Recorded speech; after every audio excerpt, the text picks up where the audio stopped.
the UK's relationship with Europe. You're listening to a snippet of a podcast I did with THA Talks. To see the full podcast, check out the link in the description below.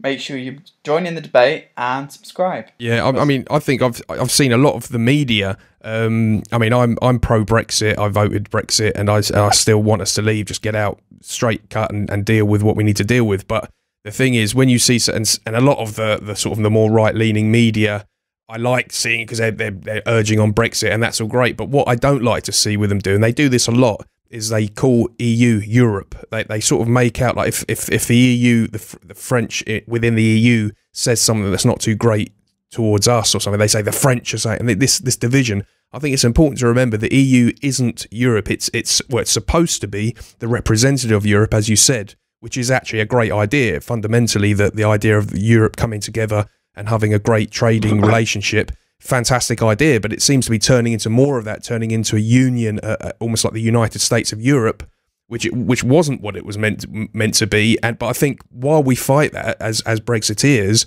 that we don't want to see that, it's important that we don't, as you say, divide Europe, because Europe is much stronger, as the EU claims to say. It's much stronger when it's together, but as long as it preserves the nations that are inside it, you know. Would you mind if I popped in for a moment here? Yeah, Paul, please come in. Yeah, to speak about these points, because I think what Chris has said there is really interesting, because it's a very strong pro EU ideological propaganda point, which I hear that, and I immediately hear the whole of the indoctrination of the history of the EU into the school system, education system, university system, and these messages which have gone out over the last 20 years. But there's I'd like to say a very crucial thing there is, firstly, the EU was not formed after the Second World War. The EU was formed in 1992 as a political federal European Union. Previous to that, it was the European Economic Community, which was about standardizing trade. And before that, it started in 1956 as the European Coal and Steel Community. So it expanded from a sort of industrial cartel base into an organization that laid itself supranationally over the national governments of 28 European states. But those states do still exist in their own right. And of course, by leaving the EU, Britain shows that we can restore individual national sovereignty. So I want to speak into that, because, of course, who's really kept Europe safe since the end of the Second World War, in terms of 85% of the money and the materiel and the men, is not the European Union, is not the EEC, is not the collective effort of the European member states. It's America, it's NATO.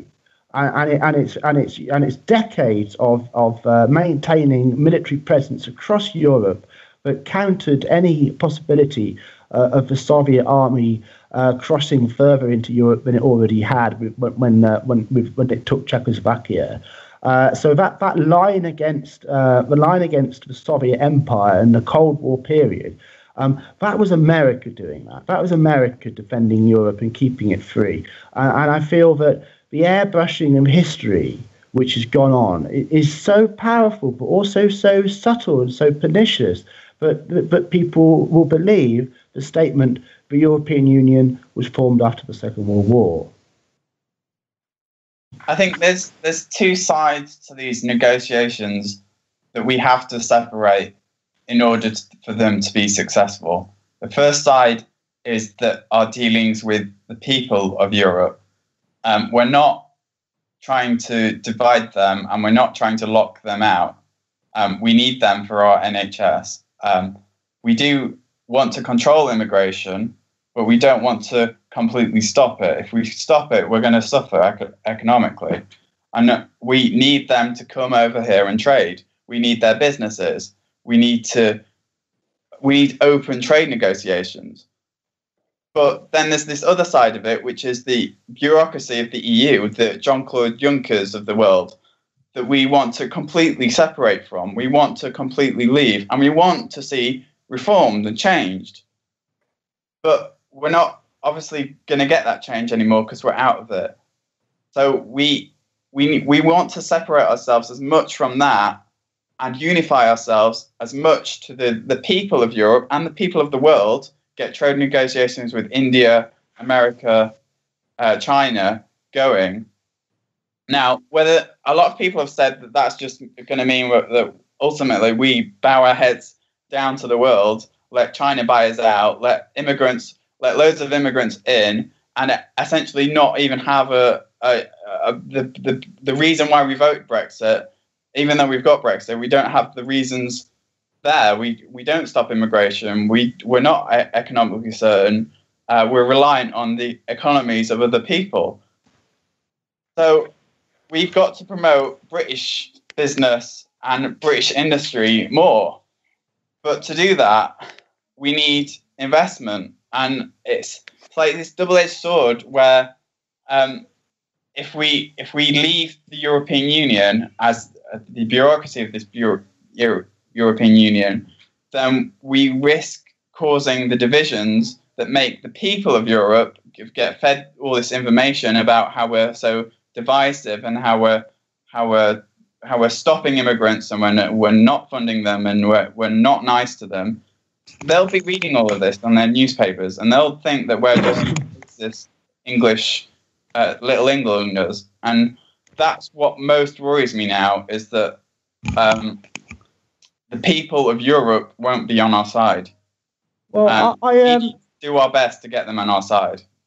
I think I don't know if Paul remembers, but I blew his mind about a week ago, and when I linked up an article which was all about in terms of racism and intolerance across the entire European Union, and it turns out that despite what people say and think about us British, with the exception of a couple of small countries which are about the same level of us, we are the most inclusive, most tolerant, and least racist nation in the entire European Union. And I mean, that's a remarkable fact, that we have a situation where our view of ourselves is so askance to the reality. And I think what you've been saying, Chris, I've let Paul to speak, and I'll speak for himself in a moment, but I'm sure that he does not at all disagree with me when I say that we don't know any Brexiteers who disagree with a word of it.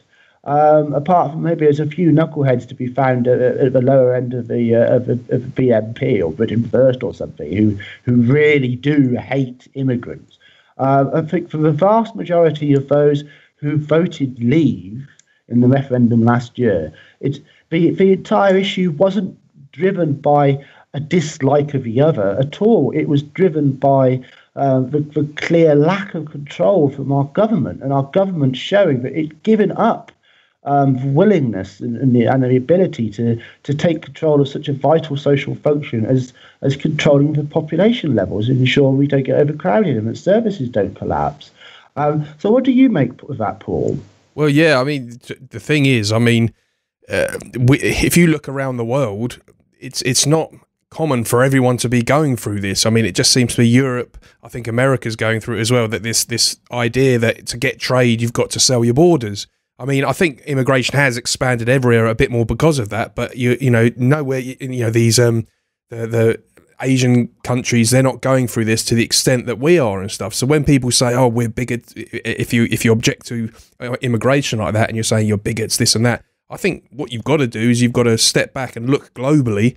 And if it's true that sort of Europe is experiencing mass levels of immigration much more than everyone else, then you've got to cut them some slack and say, well, maybe they're not bigots, they're just dealing with something at a much higher rate than the rest of the world are.